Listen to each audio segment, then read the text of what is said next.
자, 이제 점점 더 다윗과 압살롬의 전쟁은 점점 더 거세져 가기 시작합니다.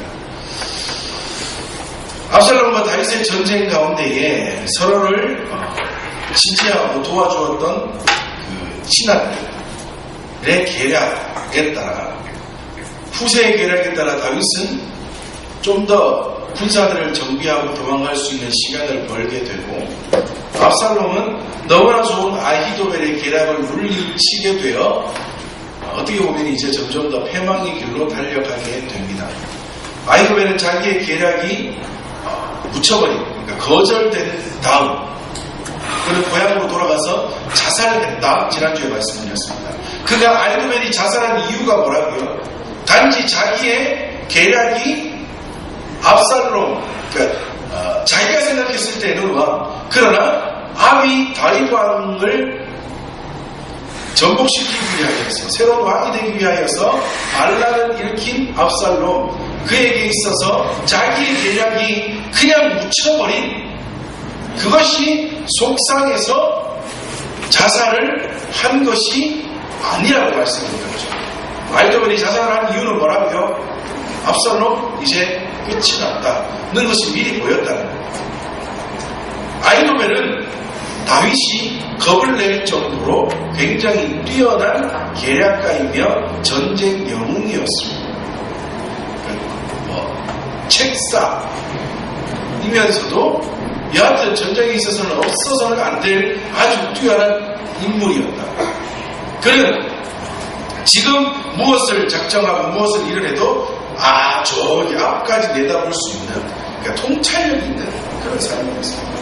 그러한 아히도벨의 생각으로, 아히도벨의 머릿속에 떠오르기를, 이제 내가 내세운 이 계략을 압살롬이 택하지 않고 저 후세, 여전히 다윗을 따르고 있는 후세의 계략을 택한 걸 보면 이제 아히도벨의, 압살롬의 시대는 끝이 나는구나, 당연히 질 것이구나.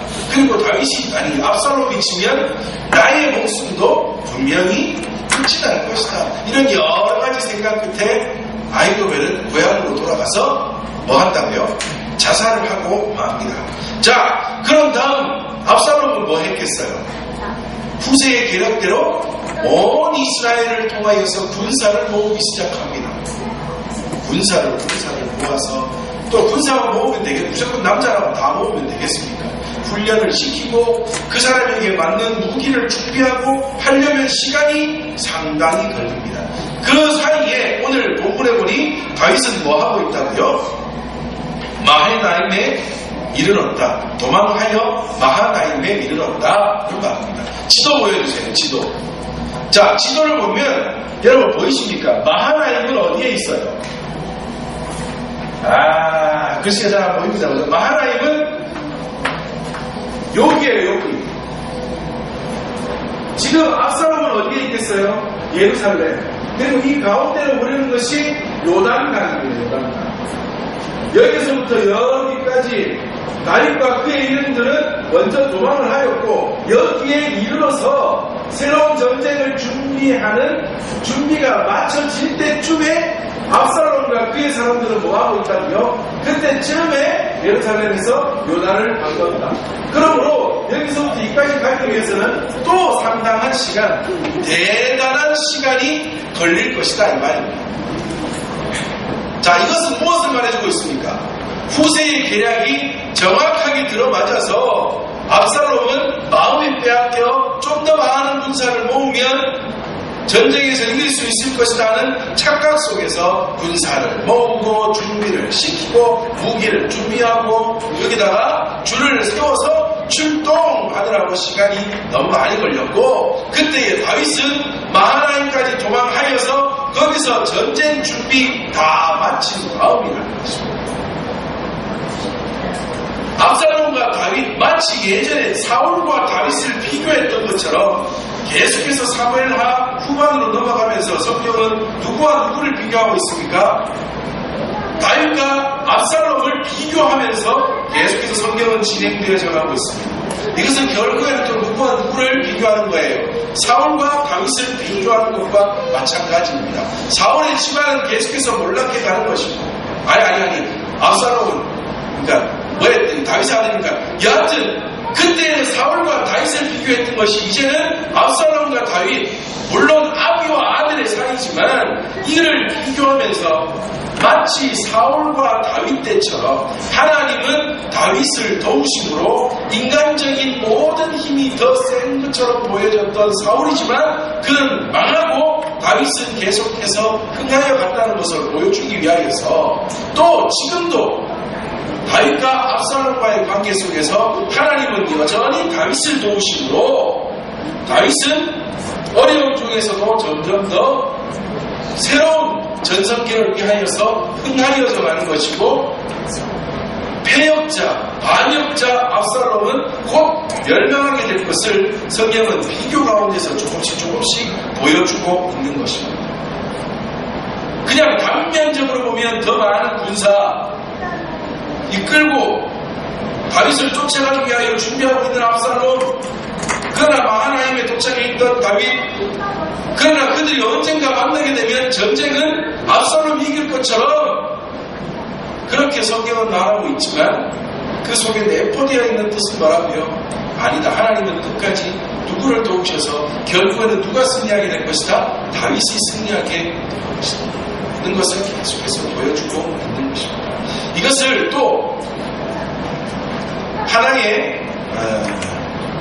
단적인 예로 무엇을 통해 볼 수 있는가 하면 25장, 26절을 잠시 두고 27절로 다시 넘어가 본다면 여러분 그렇게 하고 있는 중에 마하나임에서 새로운 전쟁을 위하여 다윗 무리들이 준비하고 있는 그때 그에게 누가 다가온다고요? 암몬 족속 이르렀을 때에 암몬 족속에게 속한 라빠 사람 나하스의 아들 소비와 로데발 사람 암미엘의 아들 마힐과 로글림 길르앗 사람 바르실레가 이 세 사람의 당시에 있어서 그 주변 지역에 어떤 사람들인가 하면 유지들이었다는 거예요. 유지들. 이 사람들이 가지고 온 것이 뭐라고요? 침상과 대야와 질그릇과 밀과 보리와 밀가루와 볶은 곡식과 콩과 팥과 볶은 녹두와 꿀과 버터와 양과 치즈, 이것을 다윗만 먹으라고 가지고 왔겠습니까? 아니에요. 그와 함께한 백성에게 먹게 하였으니 다윗을 따르고 있는 모든 군사들과 모든 사람들을 먹게 했답니다. 왜냐하면 그들의 생각에 백성이 들에서 시달하고 고난고 목마르겠다, 배고파 힘들겠다, 그러므로 우리가 도와주자 하는 그런 돕는 유지들이 누구에게 왔다고요? 다윗에게 왔다. 자, 여러분 자율 조용히 하고요. 자, 마하나임이라고 하는 아까 지도에 보였던 그 지역은 어떤 지역인지 아십니까? 마하나임은 사울의 아들 이스보셋이 아브넬과 함께 자기가 스스로 왕이라고 여겼던 그때 이스보셋이 자기의 나라, 내가 왕이다 하면서 세웠던 수도, 그러니까 나만의 이스보셋 자기만의 이스라엘 수도가 어디였냐면 마하나임이었어요. 여러분, 지가 왕도 아니면서 내가 왕이다 하면서 반역하여 일어나서 내 스스로 왕이다 하면서 어느 지역을 통하여 여기가 수도 하려면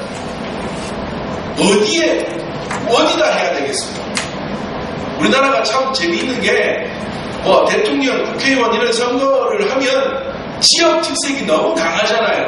그죠? 너무 강하잖아요. 예전에 한나라당, 지금은 새누리당이 무조건 대구 경북에서는 이긴다 그런 게 있지 않습니까? 요즘 대통령 지지도가 40% 밑으로 떨어졌는데 대구 경북은 여전히 50%에 육박하고 있답니다. 참 대단한 지역 특색이잖아요. 그죠? 그리고 반면에 또 예전에 있었던 민주당 이런 당들은 무조건 전라도 광주 쪽에 특색이 있는 거. 그러니까 예를 들어서 만약에 이스보셋이 경상도 사람이었다면 갑자기 반역을 일으켜서 야 여기가 수도하려면 어디를 수도로 삼아야지 자기의 세력이 더 커질 수 있겠어요? 자기가 살던 지역, 그러니까 대구나 경북이나 경주나 이런 데다가 여기가 수도해야지 자기를 돕는 자들이 더 많을 거 아니에요, 그죠? 이스보셋이 반역을 일으켜서 여기가 수도한 것이 마하나임이라면 이 마하나임 지역은 어떤 지역이다? 옛날 사울, 지금 이스보셋의 반역을 도울 자가 많이 있을 수 있는 지역이라 이 말입니다. 거기다가 나중에는 나중에 아니고 또 그 전에 사울이 왕이 되었을 때 왕이 되자마자 암몬 사람들과 전쟁하면서 굉장히 큰 승리를 거두었던 지역이 이 또 마하나임이에요. 야, 처음 왕된 사울이 왕이 없던 나라에 처음 1대 왕이 세워졌는데 야, 그 왕 뭐 힘있겠나? 전쟁할 수 있겠나 해서 암몬이 쳐들어왔다가 완전히 깨져버린 지역이 마하나임 지역입니다. 사울이 처음 전쟁하여 왕이 되자마자 전쟁하여 이겼던 지역 마하나임. 그곳의 사람들은 사울을 어떻게 생각했겠어요? 세상에 이보다 더 위대한 왕은 없을 것이다. 야, 우리 마하나임에서 사울왕이 암몬과 싸워 이런 대승을 거두다니. 사울만 생각하면 마하나임 사람들은 가슴이 두근두근하고 늘 용기가 북돋아 올라줬을 것입니다. 그것을 빌미삼아 이스보셋도 거기가 수도라고 했던 그러한 지역이 바로 마하나임이라고요. 자, 계속해서 설명을 드렸는데 이것이 무엇을 말하느냐? 마하나임은 여전히 누구를 따르는 사람이 많을 수 있다? 사울 일가를 여전히 따르거나 아니면 없어졌지만 그리워하는 사람들이 많이 있을 수 있는 지역이다. 그런데 다윗이 지금 어디에 가서 지금 진을 치고 있다고요? 그 마하나임. 그러면 인간적인 눈으로 계산하면 그곳에서 다윗을 어떻게 해야 돼요? 그곳에서조차 어딘가에 숨어서 압살롬이 언제 올까? 아니면 이 지역 사람들이 나를 어떻게 생각할까? 걱정하면서 저 산속 숲속 어디엔가 숨어 있어야 되는 것이 맞다. 그런데 신기한 것은 어떤 일이 벌어졌다고요? 그 지역에 가장 영향력 있는 유지 세 사람이 온갖 먹을 것과 그 들에서 지내며 필요한 모든 물품들과 성경학자들은 이것을 넘어서 군사적인 필요한 요건들, 무기들까지도 구하여 얻었을 것이다 봅니다. 이 모든 필요한 것들을 그 동네 유지들이 가지고 와서 다윗과 그의 일행들에게 제공하고 있다. 참 놀라운 일 아닙니까?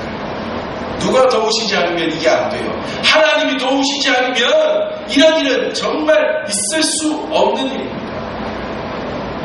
사울의 왕가의 사람들을 여전히 그리워하고 그의 영향력이 더 있는 그 사람이 그 지역에 들어가서 거기서 그들의 극진한 대접과 도움을 받고 있다. 하나님이 하시지 않으면 도저히 일어날 수 없는 하나님이 하시니 다윗의 그 전쟁, 압살롬의 아들 압살롬이 반역을 일으켜 어쩔 수 없이 그와 싸워야 하는 이 상황 가운데 하나님은 계속해서 손길을 통하여서 다윗을 돕고 계십니다. 자, 그러면 하나님은 왜 다윗을 그렇게 돕고 계시는 걸까? 물론 우리아의 아내 바세바의 사건, 여러 중간중간에 다윗이 어리석은 마음과 어리석은 행동들이 있긴 하였지만 우리가 사무엘상과 사무엘하 이어서 오면서 계속해서 드리는 말씀 가운데 다윗은 무엇이 있었다고요? 중심이 하나님께 있는 사람이에요. 늘 중심이 하나님을 향한 사람. 오늘 낮에 말씀드린 것처럼 무엇을 하든 자신이 하나님을 나타내는 그러한 존재, 그러한 지금 표현으로 보면 전도지가 되기 위하여서 늘 노력하는 사람이 다윗이었다. 어떻게 하면 하나님을 기쁘시게 하고, 어떻게 하면 하나님을 나타내고, 어떻게 하면 하나님의 뜻대로 내가 살고 나라를 다스리고 할까? 이것이 중심에 있는 사람입니다. 그것을 보시고 하나님은 다윗을 계속하여 돕고 계십니다. 또 다시 25절에 가서 보면 압살롬은 아마사라는 사람을 통하여 그러니까 아마사로 요압을 대신하여 군 지휘관으로 삼고 있다고 말하고 있습니다. 이 말은 무슨 말인가 하면 요압에게 맞설 군 지휘관, 그러니까 우리가 한글 성경으로 보니까 요압이 압살롬에게 있었는데 그가 어떻게 되어서 아마사를 다시 군 지휘관으로 삼은 것처럼 보이는데, 그게 아니라 지금 요압은 다윗의 편에 있는 것이고 그와 맞서서 싸울 군 지휘관을 아마사를 세웠다 이 말입니다. 그런데 여러분, 아마사는 요압의 조카라고 합니다. 요압의 집안은 군사적인 엘리트 집안, 군사적인 엘리트 집안이요, 또한 이 요압과 함께 아마사를 맞서 싸우게 하는 것이 압살롬이 보았을 때에 자기가 이길 수 있는 또 하나의 힘이나 조건이라고 생각했나 봅니다. 그러나 여러분, 삼촌과 조카가 서로 상대로 만나 전쟁을 해야 하는 이 상황, 이러한 모든 상황들 별로 좋아 보이지는 않습니다. 이러한 순간에서도, 이러한 순간 가운데에서도 압살롬은 자꾸만 엉뚱한 생각을 해가는 것입니다. 잘못된 생각, 잘못된 판단으로 자기의 군대들을 이끌어가는 이러한 상황들이며, 이 말은 무슨 생각조차도 잘못되어져 간다, 모든 상황이 엉터리로 나아가고 있다, 이것은 무엇을 말하는 것입니까? 하나님이 돕고 있지 않다는 것을 말합니다. 하나님의 손길이 그에게 미치지 않고 있다는 겁니다. 그러나 반대로 다윗은 무엇을 해도 손길이 하나님의 손길이 묻혀져 어려울 때마다 돕는 자, 힘들 때마다 오는 자, 배고플 때마다 먹게 하는 자들이 나타나서 다윗은 풍요로움, 하나님의 도우심 가운데 풍요로움을 누리며 살아가고 있게 된다. 그 가운데서 더욱더 하나님을 의지하여 압살롬과 맞서 싸우는 전쟁에도 용기를 얻어가지 않겠습니까? 여러분, 정말 조금 전에 말씀드린 대로 마하나임에 머물고 있을 때 그를 찾아왔던 세 명의 유진, 그들이 온갖 것들을 다 제공하여 다윗과 그의 일행들을 먹이고 재우고 그들을 힘을 얻게 하였다는 것, 참 이것은 어떻게 보면 정말 있을 수 없는, 상상도 할 수 없는, 그래서 많은 성경학자들이 이 장면을 토대로 하여 다윗이 시편 23편 5절을 짓지 않았을까 말합니다. 시편 23편 5절 우리 함께 찾아서 읽어볼까요? 시편 23편 5절, 시편 23편 5절. 자, 우리 다같이 함께 읽어보겠습니다. 시작. 주께서 시편 23편 5절이요. 준비 시작. 주께서 내 원수의 목전에서 내게 상을 차려주시고. 여러분, 여기서 말하는 상은 어떤 상이요? 여기서 말하는 상은 상장, 누구누구 하는 상이 아니라 밥상입니다. 밥상, 잔치상, 밥상을 말합니다. 내가, 하나님이 나의 적의 목전에서, 눈앞에서 내게 밥상을 차려주시고 이 말입니다. 하나님이 나의 적의 눈앞에서 밥상을 차려주시고, 지금 누가 하고 있는 거예요? 마하나임에 있는 세 명의 유지들이 다윗에게 해주고 있는 장면 아닙니까? 참, 정말 너무나 은혜로운 장면입니다. 정말 이제 곧 적이 쳐들어와서 나는 곧 압살롬과 전쟁을 맞이해야 되는 이러한 긴박한 상황 가운데 있지만, 하나님은 나의 그 적의 눈앞에서 하나님이 나에게 은혜를 베푸시사 나에게 밥상을 차려주시고 먹게 하시고 힘을 얻게 하시는구나. 다시 말하는 거예요. 하나님은 지금도 나를 도우시고 계시는구나. 다윗이 고백하고 있는 것입니다. 하나님만 바라는 자, 하나님만 의지하는 자, 중심이 하나님께 서 있는 자, 그 사람은 하나님은 이렇게 계속해서 도우십니다. 함께 하십니다. 하나님의 손길로 그들 안아주십니다. 다음 주에 살피겠지만 다윗은 결국에 그 가운데에 압살롬과 싸움에서 이기게 되고 새로운 전성기를 맞이하게 됩니다. 오늘 이 장면을 함께 살피며 기억하시면서 하나님은 어떠한 자를 도우시는지 기억하시고 우리 다윗처럼 우리의 중심이 늘 하나님께서 있어 다윗을 도우시는 그 하나님의 세심하신 손길 우리도 누리며 살아갈 수 있게 되기를 간구합니다. 또한 그러한 사람 되기를 하나님 앞에 구하여 또한 그러한 모습으로 살아 하나님 앞에 온전히 영광을 올려드리며 또한 하나님 주시는 크신 은혜를 받아들이며 살아갈 수 있는 저와 우리 모든 믿음의 식구들 되시기를 주님의 이름으로 축복합니다.